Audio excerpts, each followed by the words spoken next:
BMC के guidelines को follow करते हुए ही पूरी सरकार के जो कायदे कानून नियम बनाए उनको फॉलो करते हुए इतने साल से कुर्बानी कर ही रहे हैं ना। मगर ये बकरी ईद के पहले ही सरकार को सब याद आ जाता है, मक्का लगाना, ये लगाना। गाय को राष्ट्र पशु घोषित कर दिया जाए। भाई एक बार गाय को राष्ट्र पशु आप घोषित ही कर दो ना। किसने रोका है बीजेपी को घोषित करने से?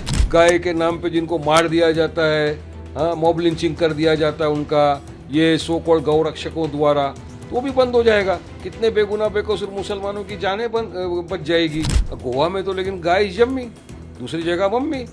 क्या करेगा गोवा का? गोवा का तो उन्हें मंत्री ने कहा था कि अगर कम पड़ गया तो मैं इंपोर्ट करूंगा। करिए बीजेपी को, लेकिन सिर्फ और सिर्फ मुसलमानों को टारगेट करना उनके ईद के टाइम के वक्त, ये मैं समझता हूँ सरासर गलत है। ये नफरत फैलाने वाली बात है। ऐसा नहीं चलना जी। सबको अपना त्यौहार मनाने का अधिकार है, सब गाइडलाइंस फॉलो करके ही बनाते हैं ना। देखिए भाई, पूरे बीएमसी के गाइडलाइंस को फॉलो करते हुए ही पूरी सरकार के जो कायदे कानून नियम बनाए उनको फॉलो करते हुए इतने साल से कुर्बानी कर ही रहे हैं ना। मगर ये बकरी ईद के पहले ही सरकार को सब याद आ जाता है, मक्का लगाना, ये लगाना। देखिए हमारा तो साफ मानना है, सारे उलेमा भी बोल रहे हैं, बड़े बड़े लोगों का ये कहना है कि गाय को राष्ट्र पशु घोषित कर दिया जाए।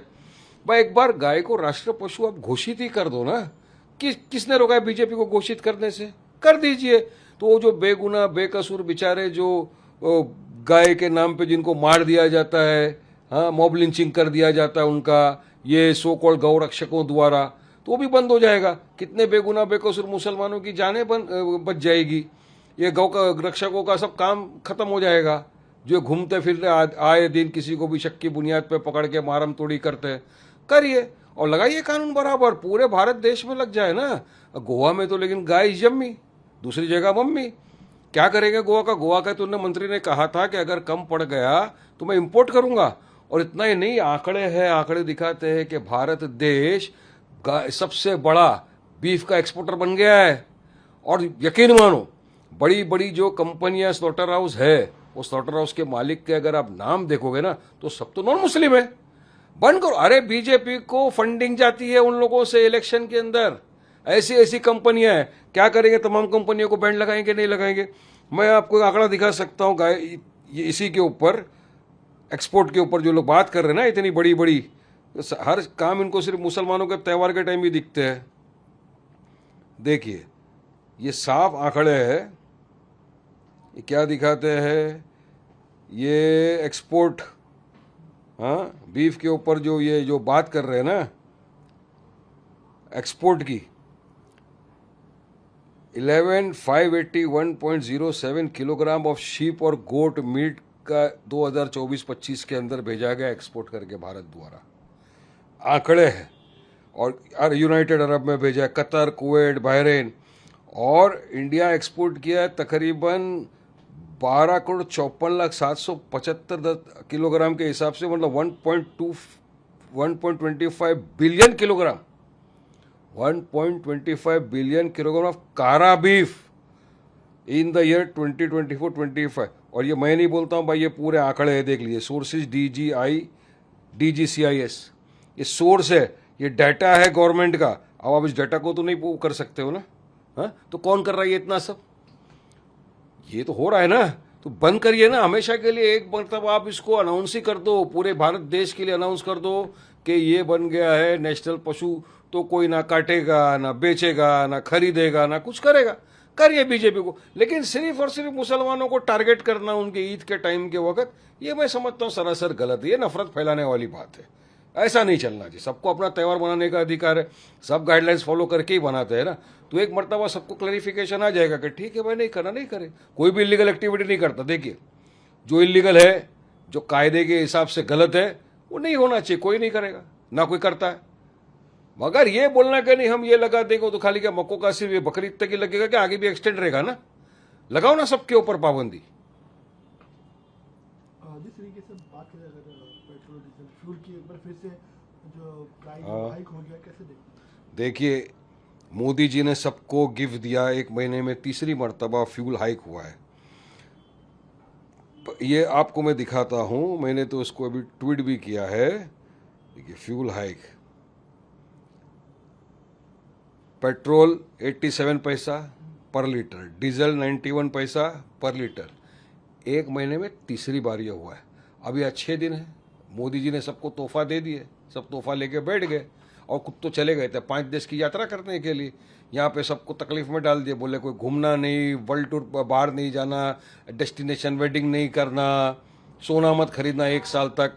अब ये क्या है, क्यों बढ़ रहा है? ये आपको यकीन मानिए, जो पेट्रोल डीजल का भाव बढ़ रहा है, इसका मार जो पड़ेगी वो सीधे सीधे एक गरीब आदमी को पड़ेगी, क्योंकि इससे भाव बढ़ने से ट्रांसपोर्टेशन पे फर्क पड़ता है, वेजिटेबल महंगे हो जाते हैं। इनका क्या जाएगा? इनकी तो तिजोरियां भरी हुई है। एक आम गरीब नागरिक को पूछो क्या हालत में घूम रहा है वो, तब उनको पता चलेगा। मगर सरकार कहाँ पड़ी हुई है? इनके मंत्री क्या कर रहे हैं? आए दिन सिर्फ नफरत, और इन्हें जो नफरती चिंटुओं को छोड़ दिया है वो एक ही चीज में लगे हुए हैं ना, बंगाली मुसलमान को बाहर करो। अरे मेरे भाई, सबसे बड़ी बंगाली मुसलमान घुसपैठिया शेख हसीना को तुम्हारे अब्बा मोदी ने दिल्ली में रखा है, उनको कब बाहर निकालेंगे? पहले उनको तो निकालो ना। वो भी तो बंगाली मुसलमान घुसपैठी यहाँ पे बैठी, उनको निकालते नहीं, बस यहाँ पे खाली है बोलते। ये तमाम चीजों से ध्यान भटकाने के लिए ये अनाप शनाप बकवासें चालू है देश में। जनता समझदार हो चुकी है। ये भाव बढ़ गया, हम तो पहले भी बोले थे इलेक्शन तक के लोग रुके, इलेक्शन के बाद देख लेना क्या करेंगे। अब बढ़ा रहे, 1 महीने में 3 बार बढ़ गया।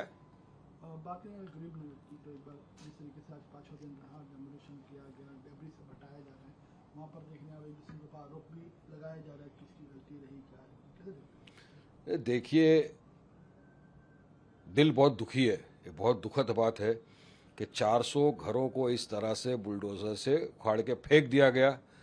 400 घर के परिवार वाले, बूढ़े, महिलाएं, बच्चे अपना बर्तन वगैरह सब लेकर आज रास्ते के ऊपर बैठे हुए हैं। उनका कोई पुरसाने हाल नहीं है। चलिए, कोर्ट का आदेश था, जो भी था, ये भी भारत देश के नागरिक है ना, सरकार को थोड़ी तो संवेदनशील दिखाना चाहिए। इनको कहाँ रखेंगे? इनको आप कैसी तरह बनने के लिए फेंक देंगे रास्ते के ऊपर क्या? इनको कम से कम माडा के पास जगह है, वहां पे उनका पुनर्विकास कर दीजिए, वहां पे उनको रखिए। जिनके पास डॉक्यूमेंट है, कागज है, वो बोल रहे, चिल्ला रहे कि हमारे पास, हम 40-50 साल से यहां पर रह रहे हैं, हमारे पास कागजात है, हमारे पास डॉक्यूमेंट है। उनको पानी का जो पैसा रहा था बिल वो भरा हुआ है, इलेक्ट्रिसिटी का बिल वो भरा हुआ है, तमाम पुरावे उनके पास होने के बावजूद उनको आप रास्ते पे फेंक देंगे। और क्या बोलेंगे ये बीजेपी वाले? बांग्लादेशी मुसलमानों को उखाड़ के फेंक दिया।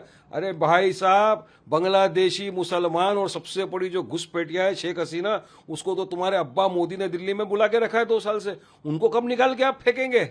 और जो भ्रष्ट कर्मचारी इतने बरसों से वहां पर रहने दे रहे थे, इनको बना बनाए के लीगल, जो पैसा कमा कमा के बैठे, उनके घर पे कब बुलडोजर चलेगा? उनके खिलाफ क्या कार्रवाई होगी? और अब ब्लेम गेम शुरू। वहां के जो स्थानिक एमएलए जो अभी है, उनके ऊपर पुराने एमएलए बोल रहे कि नहीं इनकी मिस्टेक थी, ये बोलते उनकी मिस्टेक थी। भाई, ये एक दूसरे के ऊपर आरोप प्रत्यारोप करने का वक्त नहीं है। ये वक्त ये है कि सोचना सरकार किस तरह से इनका पूर्ण विकास करे, कहाँ इनको रखे, वो सोचने का। मुझे तो जाना था, मैं जिस दिन ये हुआ आपको, मैं तो मुंबई में नहीं था, बाहर था। आने के बाद हमको जाने नहीं दिया जा रहा है, बोले रास्ता बंद है, वहां जाएंगे तुम्हारी वजह से और बवाल मच सकता है और ये मच सकता है। अरे भाई, किरीट सोमैया गया तभी कुछ नहीं हुआ, वारिस पठान के जाने से ही बवाल मच जाएगा क्या?